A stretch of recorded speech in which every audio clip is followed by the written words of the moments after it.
Hi, I'm Sarah Clear with Rediscovery Centre, and I'm doing this video today for Fingal Libraries as part of National Science Week 2020.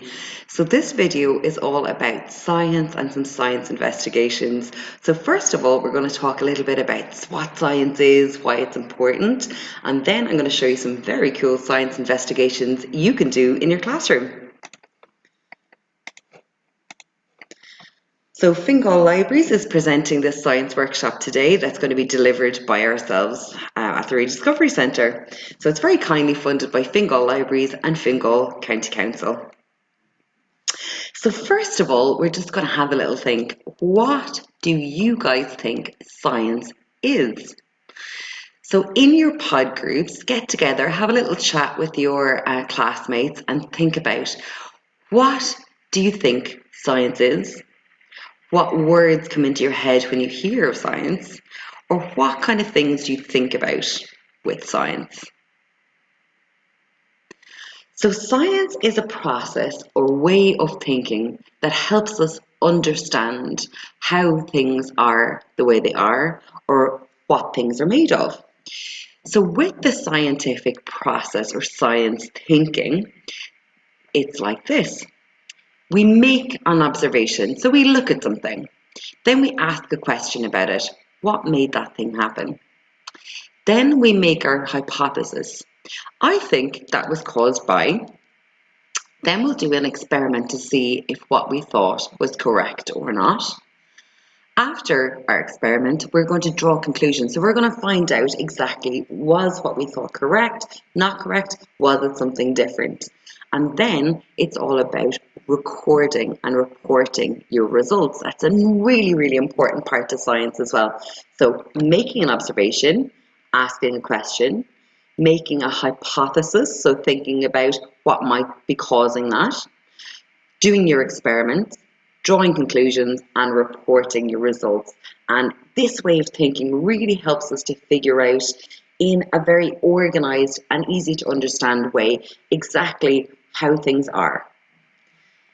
So science can help us figure out more about the universe, where we live, what things are made of, how big things are, how far away things are. So this image here is the Andromeda, is a photo of the Andromeda Galaxy, which is a whole other galaxy outside of the Milky Way, which is our own galaxy. So a galaxy is a collection of billions and billions of stars all together in one area. So this picture was taken by the Hubble telescope, which is a huge telescope that's out in space at the moment, and scientists are using it to discover more about the universe. So by taking pictures like this, we can scientists and ourselves can figure out how far away the Andromeda Galaxy is, how big is it, approximately how many stars are in it, is it coming towards us or moving away, is there a supermassive black hole in the center of it whose gravity is keeping the entire galaxy together and all the stars from flying off in different directions? So there's a huge amount of science that can be learned from images like this as well. And you'll see some stars in this image, and not every star is the same color. And the color of the star tells us more about the type of star it is, what size it is, and also how old it is as well. So there's a huge amount we can learn. And as they say, a picture can tell 1,000 words, but usually only if you use science to discover more about it. Scientists are also sending satellites, spacecraft, and rovers and robots to different planets as well, and moons in our solar system to discover more about them. For example, was there ever life on Mars? What are the rocks they're made of? Why are they a red colour? Could humans ever live on Mars? Is there enough water, or do we need to bring water from Earth? Could we ever grow plants on the surface of Mars? So all of the scientific exploration of our solar system as well, really important questions, and science helps us to answer some of those questions, and there are new discoveries being made all the time. But science doesn't just help us figure out things on other planets or out there in space, it also helps us figure out things about our own planet here too. So this is an image of the Giant's Causeway up in Northern Ireland. Now, this is a really strange looking feature in the landscape. It's all these columns of rocks that are hexagon shaped, so hexagonal columns, and they look a bit like stepping stones. Now, there's some really nice myths and legends about how this came to be the way it was, involving giants. So, some great stories out there, but the science of it is even better. Millions and millions of years ago, there was a huge volcano in what is now Northern Ireland. And as the lava came down the side of the volcano and hit the cold seawater, it turned from lava into this weird type of rocks with these shapes. So that is the science behind the Giant's Causeway. So again, it just helps us discover way, way more about where we live and even things all around us all the time as well. Science can also help us understand living things, even creatures that lived an incredibly long time ago, such as the fossil bones of this. So science can use in science we can use different technologies, and we can use that process of scientific thinking to help us understand more about what extinct animals used to look like when they were alive, how big were they, where did they live, what kind of food did they eat. So as you can see from this scientific computer graphic, this animal was a plesiosaur that used to live in the oceans, and it had quite sharp teeth. And from the shape of the teeth and more about the fossils as well, scientists have discovered that this was actually a carnivorous animal, which is pretty amazing as well. So there's lots of different types of science. There is life science, which is the study of living things. Physical science, which is the study of energy, forces, and matter. There's earth science as well, which is the study of earth and space and things like volcanoes. So scientists do many different types of jobs. There's lots of different things that scientists can do. And I'm just wondering, would anyone in your class like to be a scientist when they grow up? Hopefully maybe later in the workshop, maybe a few more of you might like to be scientists too. So science is all around us all the time, even with something like our technology. A huge amount of science goes into developing any new type of technology. Even doing safety checks takes a lot of science to make sure that everything's going to be safe to use. One example of what some scientists do is smartwatches. So scientists have come up with the technology to be able to make a watch where you can make phone calls, text messages, play games, all on a watch. Some scientists will work on food scientists, and they will do things like making sure that food is tasty, examining how many calories are in it, making sure it's healthy for us and not poisonous, and making sure it tastes good as well. So a lot of the foods that we're eating is actually made using science. Even farmers are actually using science as well, discovering what type of soil they have, making sure the right nutrients or goodness is in the soil to grow the right type of crops, when to sow the seeds, when to harvest. All these things are done using science. Even the weather. If we listen to the weather forecast, a huge amount of science goes into the background of being able to make a weather forecast. Some scientists then will study bones and fossils of creatures that lived a very long time ago, like these fossil bones of a dinosaur. So if you can see in the corner picture there, you can see the scientist, the paleontologist, who's actually examining these bones. And if you see the size of the scientist and compare it to the size of the bone there, the big one on front, so that is the top of the leg bone, so from hip down to knee of the dinosaur. And you can just imagine how huge the dinosaur actually was. So that's an Argentinosaurus, and one of the biggest dinosaurs that ever lived as well, so very exciting. So now I would like you to close your eyes, and I would like you to try and imagine a world where there is no science. What kind of things would we be missing? So again, have a talk in your groups and think about what are all the different things that would be missing from your life if it wasn't for science. There'd be no games, no internet, no computers, no transportation, no medicines, no clean water, A lot of our clothes are made using science, and we wouldn't understand how the world works, and we might still think it was flat. So you can see how very, very important science is in our daily lives. So this is all about science of the future. So these are things that some scientists are working on now. And when you guys grow up and you're out of college and in the working world, you guys might end up working on some projects like this. So this is all stuff that's being developed at the moment, and it might be in our daily lives in the next 5, 10, 15 years. So the first one I want to talk about is the big machine. So that is a 3D printer. Now, we all know printers, they normally print 2D, flat, like your teacher might print out in your classroom. But you might have also seen 3D printers, which are capable of printing, usually in plastic, and they can print something like a cup here as well in 3 dimensions. But scientists are working on a way to print with something that's kind of like human tissue, kind of like human skin. So it's a way of being able to print things that people are going to need for their health. So for example, if you had a bad heart and a problem with your heart, scientists in the future hopefully will be able to 3D print you a new heart, which doctors then can put in to save your life and make you healthier. If you lose your finger in an accident, perhaps in the future scientists might be able to 3D print you a new finger. So there's incredible technologies that are happening all the time. And again, it might be something you might get very excited about and want to work in the future. This other picture here is a picture of some packaging.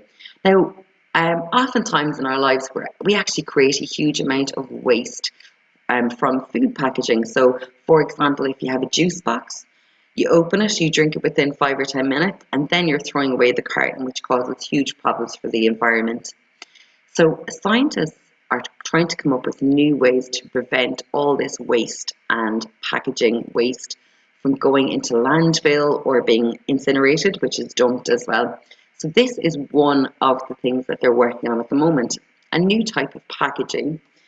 So for example, if you had the juice box here, you put your straw in, you drink your juice, then afterwards you put the packaging into the sink. And the packaging will decompose very quickly in the space of 20 minutes, half an hour, and turn into water and natural materials, which can be washed down your sink, and they're actually good for the environment as opposed to being bad for the environment. So it's a very, very new and exciting thing as well, and something that will solve a lot of the world's issues around waste as well. Other scientists then are working on new types of transportation, such as this aeroplane. And you can see it's very different from the airplanes that we're used to. The whole shape of it's very different, which means it can travel incredibly quickly through the air and use less fuel, which again is better for the environment and climate change. And this particular model, so this is only a model, computer model, it hasn't actually been built yet. But in the future, scientists are hoping that this type of plane would be able to carry 840 passengers at once, and it could go twice as fast as a normal plane. The other image there is the Hyperloop, which is possibly going to be a new type of train. So again, they have built examples of this one, but they need to do a lot of science investigations to make sure it's all safe. So basically, it's a metal tube inside another metal tube, and it works on magnetism, and it can travel incredibly, incredibly quickly. Scientists think that possibly up to 800 or 900 kilometers an hour. It's pretty amazing to be able to travel that quickly as well. So that's some of the science of the future. And now it's your turn. So what I'm going to get you guys to do is I'm going to get you to do a science investigation all about not quite a paper aeroplane, but something a little bit similar. I'm sure you've all made paper aeroplanes before, but this is another design of a paper aeroplane. It's called a hoop plane. So this is what you're going to be making. So what you need for this one is you need some cardboard, scissors, a pencil, a ruler, and some tape as well. So what you're going to do with this one is you're going to draw out cardboard hoops. So you're going to draw out little strips here, and then we're going to create them into little hoops that will attach to your plane. So the first strip needs to be 15 centimeters long and 2 centimeters wide. The second one needs to be 13 centimeters long and 2 centimeters wide. Now, I've just done them quite far apart on this picture just to show you so it's easy to see. But when you're doing this yourself, put them closer together so you're wasting less cardboard. And someone else in your group can use the extra bits. Again, no waste, it's always really good. So that's what you're going to do. You're going to draw these out, make them as straight as possible. Then you're going to cut them out. And what you're going to be left with is 2 strips of cardboard, one 30 centimeters and one 15 centimeters. Then you can bend them around, wrap them around, and put a little bit of tape to hold them in place, creating your big hoop and your small hoop. So that's what you're going to have. So then you're going to need a straw, or you could roll up a bit of paper as well. So if you roll it around a pencil, and you can tape it in place if you'd prefer as well. It just needs to be quite sturdy so it's not going to bend in mid-flight. Then you're going to take your straw and you're going to fix on your 2 hoops, one at the back and one at the front, and make sure they're on quite strongly and not going to fall off mid-flight as well. So this is the basics of the hoop aeroplane. Okay, so if I have a straw here and I throw it, so it's having forward movement by me throwing it, there's nothing to keep it in the air, so very quickly gravity is going to pull it downwards, so it's not going to be able to fly very far. But with this type of plane, when we throw it, we give it forward movement or thrust.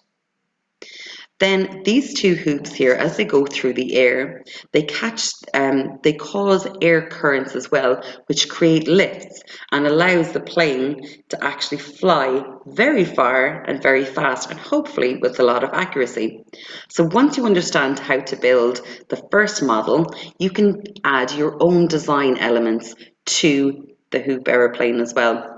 And you can do a scientific investigation to see what will make the best hoop aeroplanes. For example, you could compare different sizes of hoop aeroplanes. So have some shorter, have some medium, and have some long to see which flies the best. You could add on different hoops, so additional hoops onto the airplanes to see if that would help your airplane to fly further. And you can set up your own fair test and investigation to see what exactly will make the best hoop airplane. And there's some great science and great fun that you can have with those as well. So always a very nice investigation. And some scientists around the world are actually working on this type of technology to create new models of helicopters. So in the future, we could be having hoop helicopters, which would be very exciting. So now we're going to move on to our next science investigation, and this science investigation is all about acids and bases. So when scientists are trying to understand things, sometimes they put things into different categories. Now, one of the categories is something an acid or a base? Or it could be slightly acidic, slightly basic, but if it's neither, if it's in the middle, it's called a neutral. So that's one of the categories. Now, it's really important for scientists to understand more about the behaviour of different things as well. So if something's an acid. So if we had a very strong acid there in the classroom and you poured it on your skin, it would actually burn your skin. So it's very, very important to know more about what we have around us as well. So with acids and bases, there's actually ways of testing if a substance, so either a powder or a liquid, is an acid or a base, and that is using an indicator or a pH indicator. So a pH means how acidic or how basic. So how acid or how base is a particular liquid or powder. And if it's in the middle, then it's going to be a neutral. So you can make your own pH indicator using the juice from red cabbage. So very simply, you go to the shop and you get a red cabbage and you bring it back to the classroom and you take off the leaves and put them into a bowl and soak them in hot water. And you'll notice the water getting darker and darker until it's a nice purple colour like this one. Then you can set it to one side to cool and make more from the cabbage as well if you'd like to. So you can make quite a bit for this experiment. So that's what you're going to be using. You're going to be making your red cabbage indicator. Now, red cabbage is an amazing natural substance because it changes colour depending on whether you add an acid into it or a base into it. So it makes it very easy to tell what different substances around your house might be. So these are actually all the different colours that the red cabbage juice can change to. So you've got purple in the middle. So at the start, it's a lovely purple colour here. It's a little bit darker than the one you can see in the picture, but you can lighten it up if you'd like to. So we've got our red cabbage, which is neutral in the middle here. Now, if we take our red cabbage water and we add an acid to it,